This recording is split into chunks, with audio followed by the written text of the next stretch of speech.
Welcome to all of you. कैसे आप सभी हाई स्कूल वाले प्रैक्टिस कर रहे हैं ना।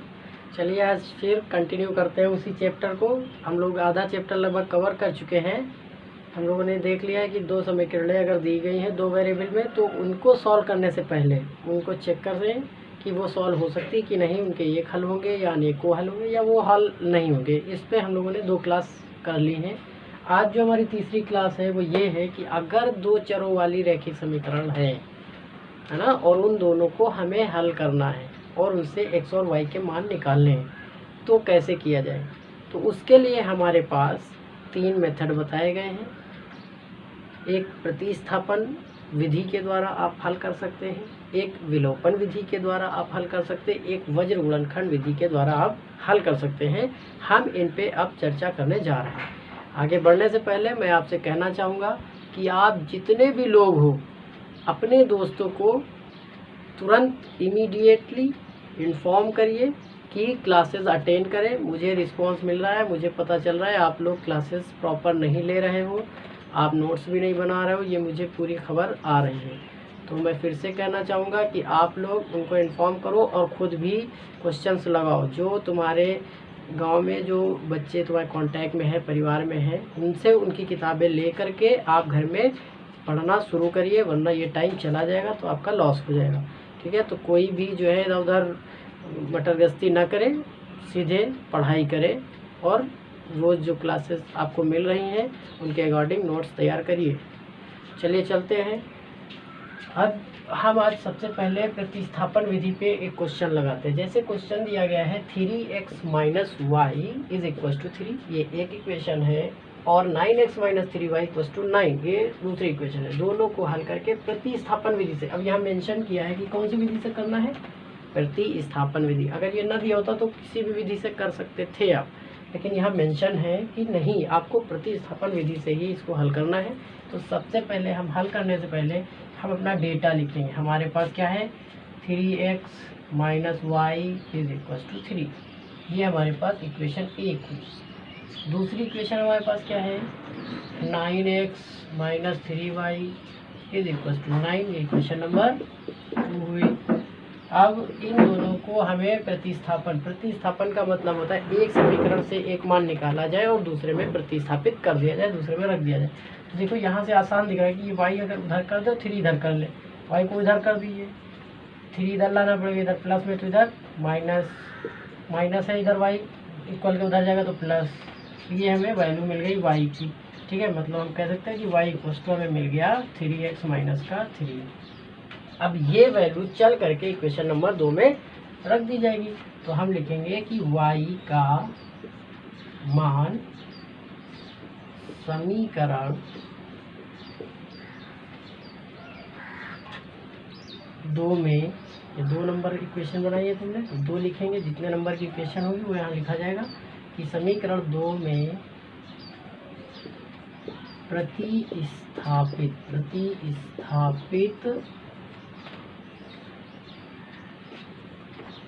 करने पर अब क्या होगा, देखिए 9x माइनस 3, अब y की जगह पे ये वैल्यू रखेंगे, y की जगह पे ये पूरी वैल्यू यहाँ से चली जाएगी। कितनी है, 3x माइनस का 3 इज इक्वल टू 9। गलती नहीं करेंगे आप लोग, बहुत प्रॉपर तरीके से रखेंगे। अब ओपन कर दीजिए। जब आप ओपन करेंगे 9x 3 3 जा 9, 3 3 जा 9x माइनस माइनस प्लस 3 3 जा 9 इज इक्वल टू 9। ठीक है, तो यहाँ पे हम देख रहे हैं कि जो वैल्यूज़ आ रहे हैं ये टोटल 0 आ जा रहा है। मतलब ये हुआ कि ये कथन सत्य है, ये इक्वेशन जो है ये कैंसिल, ठीक है, और 9 9 कैंसिल, तो आंसर 0 0 आया। दोनों तरफ से आंसर क्या आया, आपका 0 आ गया। तो इससे ये पता चल जाता है जो कि एक सत्य कथन है, मतलब x या y जो है इसका अद्वितीय हल नहीं होगा। अब देखिए यहाँ पे हम लोग जब इस टाइप की टेंडेंसी आ गई, अब हम लोग डायरेक्ट लगाए तो ऐसा आ गया। अगर आप इसको चेक करते, अब हम लोग उधर चलते हैं, चेक करने की विधि हम लोगों ने डायरेक्ट लगाया, पहले स्टैंडर्ड फॉर्म में लिख लिया। स्टैंडर्ड फॉर्म ये था 3x माइनस का y माइनस का 3 इक्वल टू 0, ये एक इक्वेशन हो गई। दूसरी इक्वेशन क्या हो जाती, 9x माइनस 3y माइनस का 9 इक्वल टू 0, दोनों इक्वेशन बन गई। अब अनुपात लेते 3:9, 3 एक कम 3, 3 एक कम 9, तो क्या आया निकल के 1/3। यहाँ से लेंगे अनुपात, दूसरा अनुपात लीजिए, -1/, -3 माइनस माइनस कैंसिल तो 1/3 दूसरा अनुपात आया।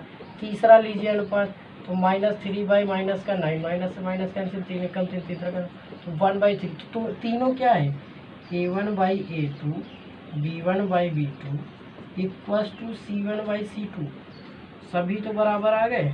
और जब भी हमने बताया था कि अगर दोनों बराबर आते हैं तो वो तो एक ही लाइन होती है, वो दोनों क्या होगी, एक ही लाइन होगी, मतलब ये दोनों लाइन एक ही है, इनको आप हल नहीं कर पाएंगे, ये एक दूसरे के तल्ले ऊपर है, सेम वैल्यू आती चली जाएगी, इसलिए 0 इक्वल्स टू 0 आज जैसे उसका मान इसमें रखा तो इसका आंसर क्या हो गया, 0 हो गया। ठीक है, शायद समझ में आ गया होगा। तो इसका कोई अद्वितीय हल नहीं होगा, इसका कोई दूसरा हल ही नहीं आ सकता है। क्यों, क्योंकि इनके जो है अनुपात 1/3 1/3 1/3 सब जगह से क्या आ रहा है, 1/3 आ रहा है। ठीक है, इसलिए ये इक्वेशन हमारी सॉल्व नहीं हुई। अगर इसका हल होता तो फिर ये हम लोग से सॉल्व हो जाती। ठीक है,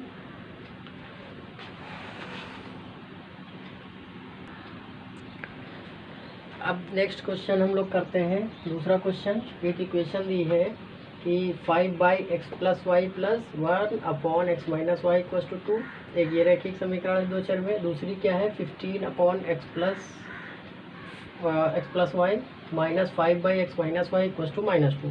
इन दोनों को फिर हमें हल करना है। अब युग्म को हल करना है। अब इन्होंने ये नहीं कहा कि किस विधि से करिए, ठीक है, तो अगर विधि नहीं मेंशन है तो जो आपको आसान लगे उस विधि से आप कर सकते हैं। देखिए अभी हमने प्रतिस्थापन विधि सिखाई है आपको कि एक जगह से मान निकालिए और दूसरे में रख करके करिए। ठीक है, अब हम लोग आगे देखते हैं कि इसको कैसे करना है। ठीक है, सबसे पहली बात, जब आपको इक्वेशन कुछ कॉम्प्लेक्स टाइप की दिखे, ऐसे दिखे कि अपॉन बटे में कुछ है, थोड़ा तिकड़म वाला दिखे, है ना, तो उसको करने से पहले तुरंत जुट नहीं जाना, उसमें थोड़ा सा दिमाग लगाओ कि इसको छोटा कैसे किया जा सकता है। ठीक है, तो इसको छोटा करने के लिए हम देख रहे हैं कि इसमें x + y x - y x + y x - y सब जगह मौजूद है। तो हम क्या करें कि अगर इस x + y को एक टर्म बना दिया जाए, छोटा कर दिया जाए और उसके बाद सॉल्व कर लिया जाए, फिर रिड्यूस कर दिया जाए ना, तो ये हमारे लिए आसान हो जाएगा। तो 1/x + y 1/x - y सब जगह दिख रहा है। तो हम यदि मान लें, लेट कहते हैं यदि, ऐसा मान लिया जाए, है ना, कि 1/x प्लस जो y है ये आपका a हो जाए। ठीक है, और ऐसे ही 1/x - y जो है वो आपका b हो जाए। मान लिया, ये हो गया। अब ये इक्वेशन क्या बन जाएगी, 5a 1/x + y तो a है, प्लस 1/ ये भी बन गया, is equal to 2, 15/1/x + y, है ना, तो फिर क्या हो जाएगा, ये a बन जाएगा, -5 1/x - y क्या बन जाएगा, b बन जाएगा, इज इक्वल टू -। आप देखिए कितनी आसान होगी।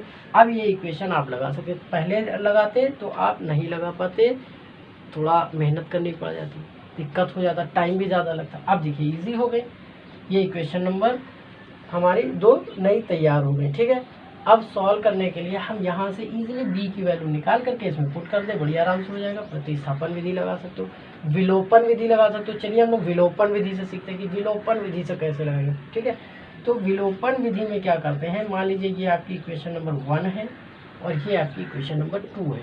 ठीक है, तो विलोपन विधि क्या कहती है कि कोफिशिएंट बराबर कर दो, चाहे इसके गुणांक बराबर कर लो या इसके कोई गुणांक बराबर कर लो। तो हमेशा याद रखो जो चिन्ह विपरीत हो जिस गुणांक के उसको बराबर करो।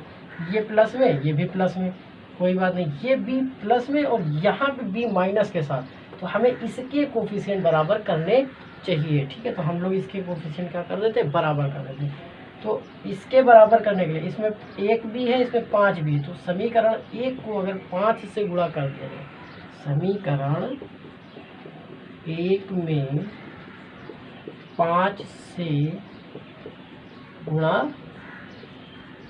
करने पर मल्टीप्लाई बाई 5, तो अब 5 से समीकरण 1 को गुणा करो तो पूरी समीकरण को गुणा करेंगे। 5 गुणे 5 25, ए 5 एकम 5, बी और 5 दूनी 10 हो गया। अब ये इक्वेशन नंबर 3 तैयार हो गई हमारी। अब 3 और 2 को ऐड करने पर समीकरण नंबर 3 और समीकरण नंबर 2 को जोड़ने पर अब आप जोड़िए। जब जोड़ेंगे तो क्या आ जाएगा, 25a + 5b = 10 में 15a - 5b = -2। तो जोड़ने का मतलब सीधे सीधे कैंसिल ही हो जाएंगे, -5 + 5 कैंसिल। 15 + 25 कितने हो जाएंगे, 40। ये 2 घट जाएंगे, बचेंगे 8। तो a की वैल्यू यहाँ से निकल आएगी आपकी, a = 8/40। 8 × 8 = 8 × 40, तो 1/5। अब क्योंकि a की वैल्यू आ गई, अब हम b की भी वैल्यू निकाल सकते हैं। किसी भी जगह पे इसका मान रख लीजिए, यहाँ पे रख लेते हैं b, 3 निकल जाएगा। b = क्या हो जाएगा, 2। 5 उधर चला जाएगा तो -5। a की वैल्यू कितनी आई, 1/5। 5 से 5 कैंसिल हो जाएगा, बचेगा -1। तो b = 2 और ये आएगा -1, तो आंसर आया 1। ठीक है। अब a और b की वैल्यू आई है, लेकिन a b तो हमारे काम के नहीं है, a और b तो हमने माना है कि क्या है ना। तो अगर a की वैल्यू, अब यहाँ हम मान निकालेंगे इस जगह पे। ठीक है। तो 1/x + y किसके बराबर है, a के, और a का मान किसके बराबर है, 1/5 के। ठीक है। तो यहाँ से हम कह सकते हैं कि पलट लीजिए, तो x + y बराबर किसके, 5 के। a की इक्वेशन बन गई, इक्वेशन नंबर 4 बन गई। दूसरी b की वैल्यू कितनी है, 1। तो हम कह सकते हैं 1/x - y = 1/1। पलट लीजिए तो x - y = कितना है, 1। इक्वेशन नंबर ये 4 थी तो ये 5 हो गई। ठीक है।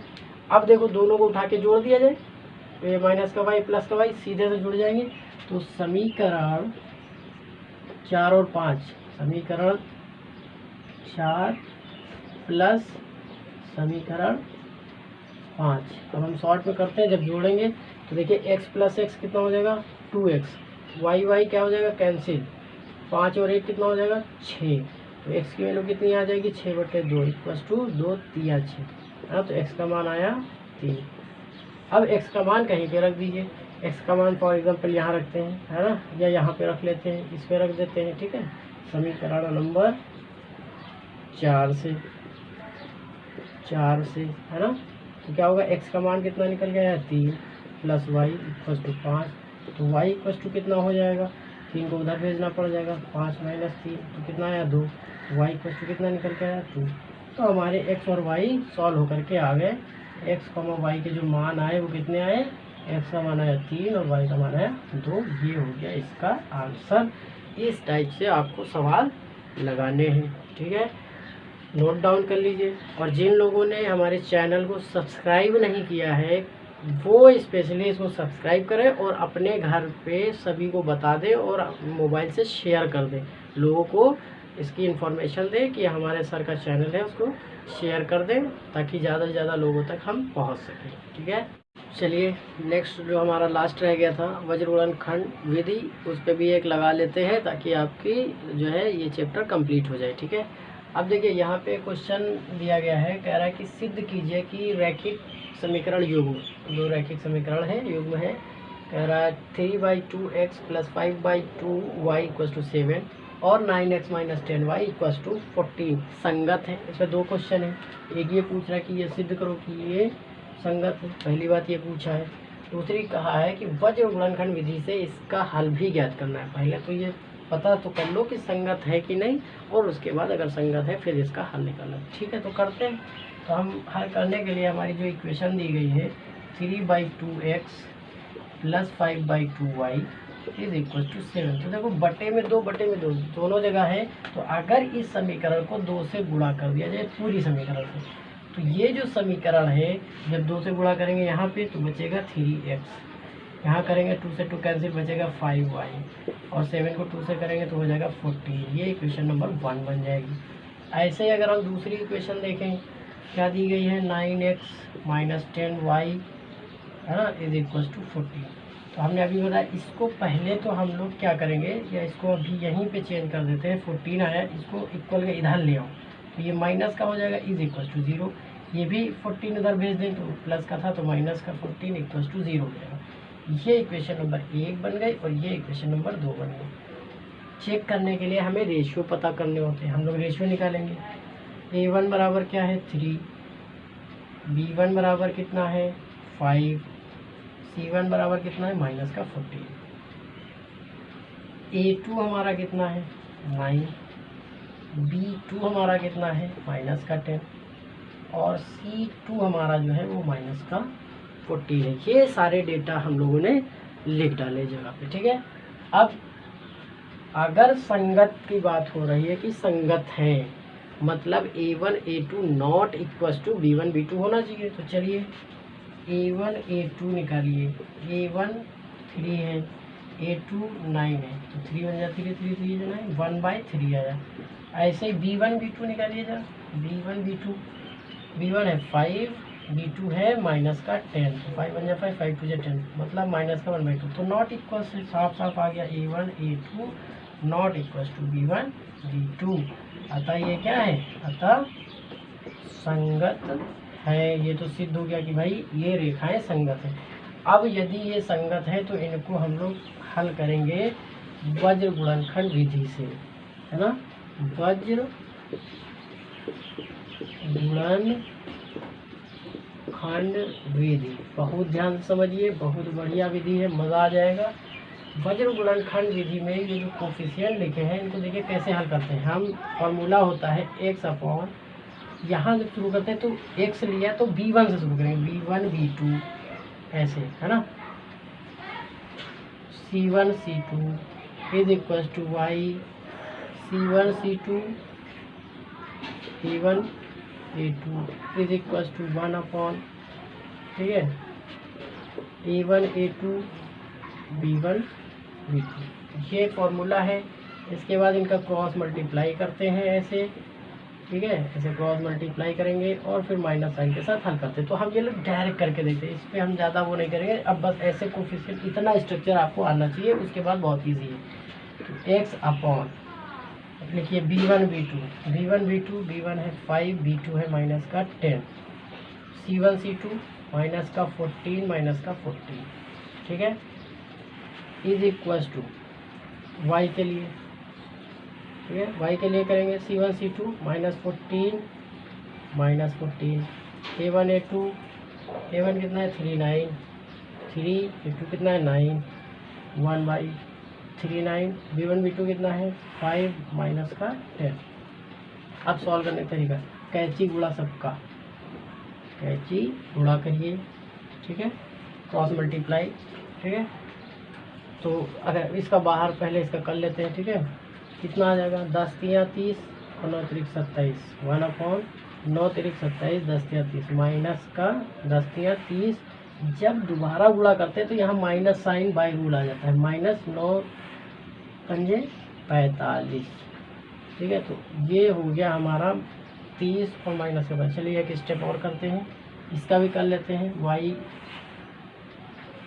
9 चौक 36, 9 चौक 36, 36 का 6 हासिल है 3, 9 एकम 9 और 9 और 3 हासिल वाले 9 3 12, 126 माइनस का माइनस बाई रूल आ गया,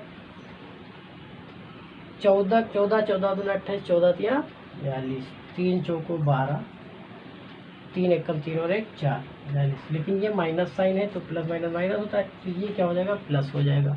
ऐसे ही एक्स का 14 पंजे 70 माइनस का 70, ठीक है, 14 दहम्मा देखो माइनस बाई रूल आया, ये माइनस माइनस प्लस हो गया 140, ठीक है। तो ये एक स्टेप हुआ। एक्स अपॉन, अब सॉल्व कर लीजिए, ये कितना हो जाएगा माइनस का 210 गुण माइनस का 70 माइनस का 140, तो माइनस का 210। ये कितना हो जाएगा वाई अपॉन, ये माइनस का 126, ये प्लस का 42, तो भाई घट जाएंगे।